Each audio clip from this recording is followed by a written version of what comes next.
ചുരുങ്ങിയ സമയത്തിനകം വിവിധ സ്ഥലങ്ങളിൽ അതീവ ഗുരുതരമായ രീതിയിൽ വന്യമൃഗ ആക്രമണത്തിൽ, പ്രത്യേകിച്ചും കടുവ ആക്രമണത്തിൽ നിരവധി ആളുകൾ മരിച്ച പശ്ചാത്തലത്തിൽ മുഖ്യമന്ത്രി നേരിട്ട് ഈ വിഷയത്തിൽ വയനാട് സന്ദർശിക്കാൻ തയ്യാറാകണമെന്ന് അഭ്യർത്ഥിക്കുകയാണ്. വന്യമൃഗ ആക്രമണത്തെ തടയാനുള്ള നടപടികൾ വയനാട് മെഡിക്കൽ കോളേജിലെ പരിക്കേറ്റവർക്ക് മുഴുവൻ ചികിത്സ ലഭ്യമാക്കാനുള്ള കാര്യവും അടിയന്തരമായി മുഖ്യമന്ത്രിയുടെ നേതൃത്വത്തിൽ ചർച്ച നടത്തി എല്ലാ പരിഹാര നടപടികൾക്കും നേതൃത്വം കൊടുക്കാൻ മുഖ്യമന്ത്രിയുടെ നേരിട്ടുള്ള ആഗമനം വയനാട് ജില്ല പ്രതീക്ഷിക്കുകയാണ്.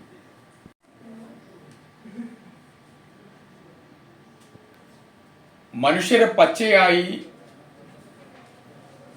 കൊന്നു ഭക്ഷിക്കുന്ന അതീവ ഗുരുതരമായ സാഹചര്യം,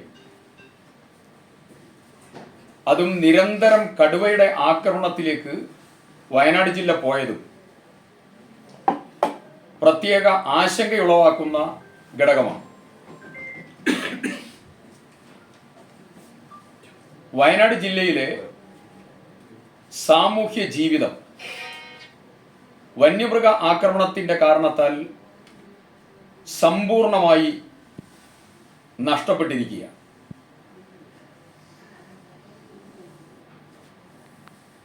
കേരളത്തിലെ മലയോരങ്ങളുടെ സ്ഥിതി അതീവ ഭീതിതവും ജീവിക്കാൻ കഴിയാത്തതായ ഗുരുതര സാഹചര്യങ്ങളാൽ നേരിടുന്നു എന്നുള്ളത്, അതിനെതിരായിട്ടുള്ള ഒരു നടപടികളും കാര്യക്ഷമമായി സ്വീകരിക്കുന്നില്ല എന്നുള്ളതും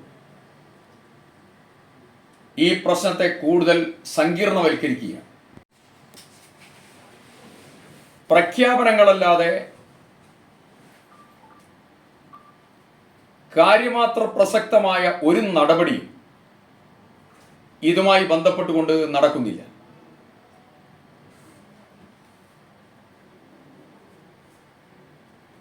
ആനയുടേതിൽ നിന്ന് മാറി അതുൾപ്പെടെ കടുവകളെ നിയന്ത്രിക്കാനുള്ള ഒരു പ്രത്യേക പദ്ധതിയും വനം വകുപ്പിനില്ല. ഇത് സ്ഥിതിവിശേഷം അതീവ ഗൗരവതരമാക്കുകയാണ്. കേന്ദ്ര സർക്കാരിൻ്റെയും സംസ്ഥാന സർക്കാരിൻ്റെയും പദ്ധതി വിഹിതത്തിലെ വെട്ടിക്കുറയ്ക്കൽ, അലോക്കേറ്റ് ചെയ്ത ഫണ്ട് പിന്നീട് വെട്ടിക്കുറച്ചതും ചെലവഴിക്കാത്തതും പ്രശ്നത്തിൻ്റെ രൂക്ഷത വർദ്ധിക്കുവാൻ ഇടവന്നിട്ടുണ്ട്. ഇന്നത്തെ പ്രശ്നത്തിൻ്റെ പൂർണ്ണ ഉത്തരവാദിത്തം കേന്ദ്ര സംസ്ഥാന സർക്കാരുകൾക്കാണ്. പദ്ധതി വിഹിതം 2018-19 കാലഘട്ടത്തിൽ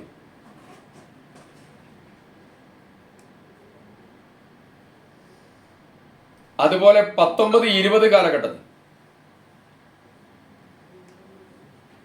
ഒരു വർഷം 3.5 കോടിയായി ചെലവഴിച്ചത്, ഒരു വർഷം 6.5 കോടിയാണ്. അത് കഴിഞ്ഞ് ഈ സാമ്പത്തിക വർഷത്തെ കണക്ക് 48 കോടി രൂപ മാറ്റിവെച്ചു, 49 കോടി രൂപ മാറ്റിവെച്ചു. ഇതുവരെ ചെലവഴിച്ചത് കേവലം 47% മാത്രമാണ്. ഇനി ഫെബ്രുവരി മാർച്ച് മാസത്തിൽ 53% ഫണ്ട് എങ്ങനെ ചെലവഴിക്കും?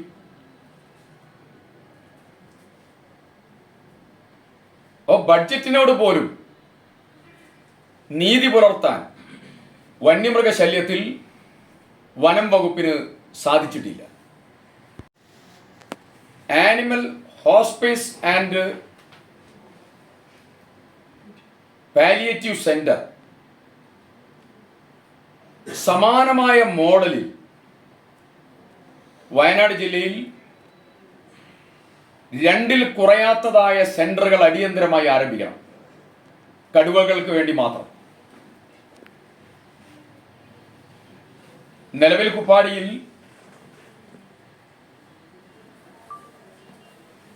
8 ടൈഗറും ലെപ്പേർഡുമായി 8 എണ്ണവും. കൂടുതൽ സെന്ററുകൾ ആരംഭിക്കാത്തതിന്റെ പ്രധാനപ്പെട്ട കാരണം കടുവകളെ യഥേഷ്ടം സഞ്ചരിക്കാൻ അനുവദിക്കണം എന്നുള്ള ചില ഉദ്യോഗസ്ഥന്മാരുടെ സമീപനം, പിടിക്കരുത് എന്നുള്ള സമീപനത്തിന്റെ ഭാഗമാണ്.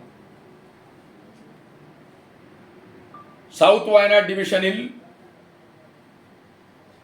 ഇതിനാവശ്യമുള്ളതായിരിക്കുന്ന സ്ഥലം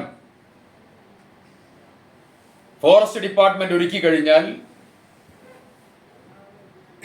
കുപ്പാടി മോഡലിലുള്ളതായിരിക്കുന്ന സെന്റർ നിർമ്മിക്കാൻ 1 കോടി രൂപ MLA ഫണ്ടിൽ നിന്നും മാറ്റിവെക്കും.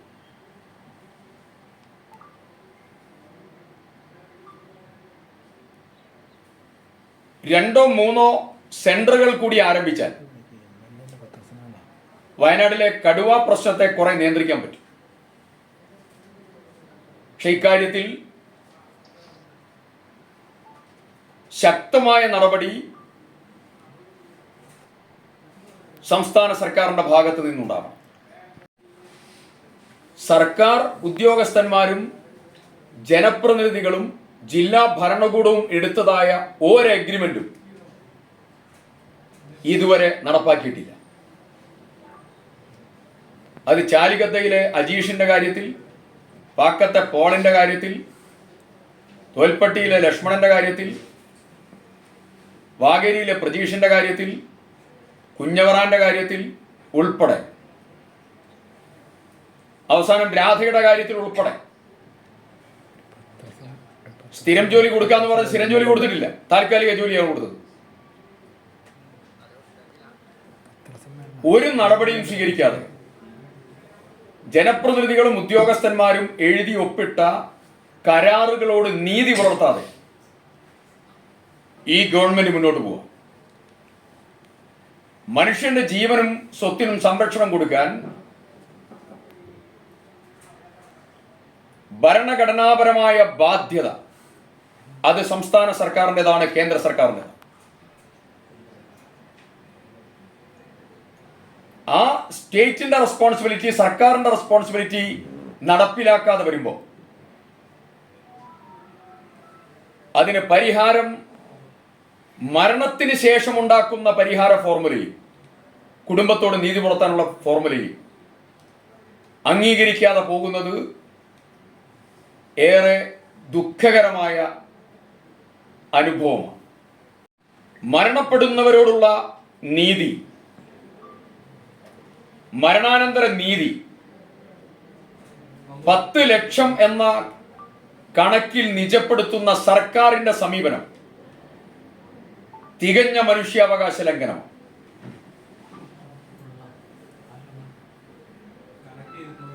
ഈ തുക വർദ്ധിപ്പിക്കാൻ വിളകൾക്കും മനുഷ്യനും ഒക്കെ ഉള്ളതായിരിക്കുന്ന ആശ്വാസ സഹായ ധനപരിപാടി വർദ്ധിപ്പിക്കാൻ അടിയന്തരമായി സർക്കാർ തയ്യാറാണ്. ഒരു കാര്യം കൂടെ പറയുന്നു, ഗുരുതരമായി പരിക്കേറ്റവർക്ക് സ്വകാര്യ ആശുപത്രികളിൽ ചികിത്സ തേടുമ്പോൾ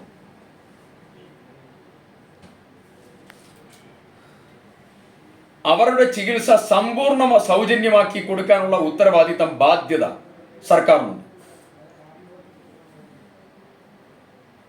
നിലവിൽ ആദിവാസി ഗോത്ര വിഭാഗത്തിലെ ആളുകളുടെ ചികിത്സയൊഴിച്ച് ഒരാളുടെ ചികിത്സയും സർക്കാർ നിർവഹിക്കുന്നില്ല. ഇത് ഉത്തരവാദിത്വത്തിൽ നിന്നുള്ള സമ്പൂർണ്ണ മാറി നിൽക്കലാണ്. സർക്കാരിന്റെ അജണ്ടയിൽ മലയോര മേഖല മലയോര മേഖലയിലെ കർഷകർ, മലയോര ജനത ഉണ്ടോ എന്നുള്ളത് ഉത്തരവാദിത്വത്തോടു കൂടി സർക്കാർ മറുപടി പറയണം. വയനാട്ടിൽ അടിയന്തരമായി മുഖ്യമന്ത്രി നേരിട്ട് വന്ന് ഉന്നതതല യോഗം വിളിക്കാൻ, മരിച്ച കുടുംബത്തിന്റെ സെന്റിമെന്റ്സുകൾ മനസ്സിലാക്കാനും ജനത്തിന്റെ ഭയവും പ്രയാസങ്ങളും മാറ്റാനും സാമൂഹ്യ ജീവിതത്തെ വീണ്ടെടുക്കാനുള്ള പ്രവർത്തനങ്ങൾക്ക് നേരിട്ട് നേതൃത്വം കൊടുക്കണം. വനം മന്ത്രി ഈ ദൗത്യത്തിൽ പരാജയമാണെന്ന് ഞങ്ങൾ നേരത്തെ വ്യക്തമാക്കിയിട്ടുള്ളൂ. അദ്ദേഹം പാട്ടുപാടി നടക്കട്ടെ, ഉത്തരവാദിത്തം നിർവഹിക്കാൻ മുഖ്യമന്ത്രി നേരിട്ട് ഇടപെടും. തൻ്റെ എല്ലാ ഔദ്യോഗിക പരിപാടികളും വെട്ടി ചുരുക്കി മാറ്റിവെച്ചാണ് രാധയുടെ മരണത്തിൽ കുടുംബത്തെ ആശ്വസിപ്പിക്കാനും ചേർത്ത് നിർത്താനും കടന്നു വന്നത്. അവർ വരുമ്പോൾ വളരെ കുറച്ച് ആളുകളുടെ ഒരു കരിങ്കൊടി പ്രയോഗമുണ്ടായി. എന്തിനു വേണ്ടിയായിരുന്നു ഈ നാടകം? പരിപാടികൾ പോലും മാറ്റിവെച്ച് ഒരു കുടുംബത്തെ ആശ്വസിപ്പിക്കാൻ നേരിട്ട് വന്ന് അതിനുശേഷം വളരെ ഉത്തരവാദിത്വത്തോടു കൂടി മണിക്കൂറുകൾ ചെലവഴിച്ച് ഈ വിഷയത്തിൽ കലക്ട്രേറ്റിൽ മീറ്റിംഗ് നടത്തി വേണ്ട നിർദ്ദേശങ്ങളും നടപടികൾ സ്വീകരിക്കാനുള്ള സമീപനങ്ങളുമൊക്കെ ഏറ്റെടുത്താണ് പ്രിയങ്ക ഗാന്ധി പോയത്. അവരുടെ സന്ദർശനം മരിച്ച രാധയുടെ കുടുംബത്തിന് ഏറെ ആശ്വാസകരമായി. അങ്ങനെ മരണമടയുന്ന ആളുകളുടെ അടുത്തേക്ക് വരുമ്പോൾ ഉത്തരവാദിത്വത്തോടു കൂടി വരുമ്പോൾ ഈ കരിങ്കൊടി കാണിച്ചത് സ്വന്തം ഭരണപരാജയം മറ്റൊരു തരത്തിലേക്ക് മാറ്റാനുള്ള ശ്രമത്തിന്റെ ഭാഗമാണ്. അങ്ങനെയാണെങ്കിൽ തിരിച്ചു ചോദിക്കട്ടെ, ഈ കരിങ്കൊടിക്ക് നേതൃത്വം കൊടുത്തതായ ആളുകൾ പറയണം, ഇത്രയും വന്യമൃഗ ആക്രമണ ദുരന്തം ഉണ്ടായി. ഞാൻ 3 അതിൽ സ്പെസിഫിക് ആയി പറയാം. വാഗേരിയിലെ പ്രതീഷ് കടുവ വലിച്ചു കൊണ്ടുപോയി ഭക്ഷിച്ചതാണ് പുല്ലരിയും. തോമസ്, ഇപ്പൊ രാധ, അതിനിടയ്ക്ക് മരണപ്പെട്ട നിരവധി കേസുണ്ട്. മേപ്പാടിയിലെ എൻ്റെ നിയോജകമണ്ഡലത്തിലെ കുഞ്ഞവറാൻ ഉൾപ്പെടെ. ഞാൻ ചോദിക്കുന്നു, ബഹുമാനപ്പെട്ട മുഖ്യമന്ത്രി എത്ര തവണ തെരഞ്ഞെടുപ്പ് പ്രചരണത്തിന് ഇവിടെ വന്നു, രാഷ്ട്രീയ പ്രവർത്തനത്തിന്റെ ഭാഗമായി വന്നു? എന്ത് വേദനയുടെ സമയത്തെത്താത്തത്?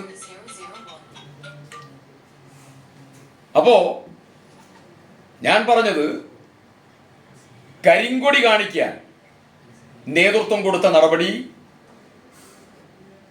രാഷ്ട്രീയപരമായിട്ടുള്ള പാപ്പരത്വവും സ്വന്തം ഉത്തരവാദിത്വം നിർവഹിക്കാത്ത സർക്കാരിന്റെ ജാള്യത മറച്ചു വെക്കാനുള്ള നടപടിയുടെ ഭാഗം. CPM സംസ്ഥാന സെക്രട്ടറി ഇവിടെ വന്നോ? രാധന്റെ വീട്ടിൽ വന്നില്ലല്ലോ. വിജയേട്ടന്റെ വീട്ടിൽ പോയത് നന്നായി, തർക്കമില്ല. ഞാൻ അതിനെ അംഗീകരിച്ചുകൊണ്ട് പറയുന്നു. അവിടെ രാഷ്ട്രീയപരമായ താല്പര്യം മാത്രമേ ഉള്ളൂ CPMന്റെ നേതൃത്വത്തിൽ. അദ്ദേഹത്തിനൊന്നും അവിടെ വന്നൂടെ? സമ്മേളനങ്ങൾ തിരക്കുണ്ടോ? എല്ലാം ഉണ്ടാവും. പ്രിയങ്ക ഗാന്ധിയെ കരിങ്കൊടി കാണിച്ചുകൊണ്ടാ പറഞ്ഞത്. അപ്പൊ സ്വന്തം ചെയ്യേണ്ട രാഷ്ട്രീയപരമായ ഉത്തരവാദിത്വവും ഭരണപരമായ ഉത്തരവാദിത്വവും നിർവഹിക്കാതെ മുന്നോട്ട് പോകുന്നവർ, ആ ഉത്തരവാദിത്വം നിർവഹിക്കാൻ വരുന്നവരെ കരിങ്കൊടി കാണിക്കാൻ ശ്രമിക്കുന്നതൊക്കെ ജനത്തിന് നന്നായി തിരിച്ചറിയാൻ പറ്റും. അത്തരം സമീപനങ്ങൾ ഒരു കാരണവശാലും അനുവദിക്കാൻ പാടില്ലാത്തതാണ്. സ്വയം CPIM ഈ കാര്യത്തിൽ ആത്മവിമർശനത്തിന് തയ്യാറാവണം എന്നുള്ളത് പ്രത്യേകം പറയുന്നു.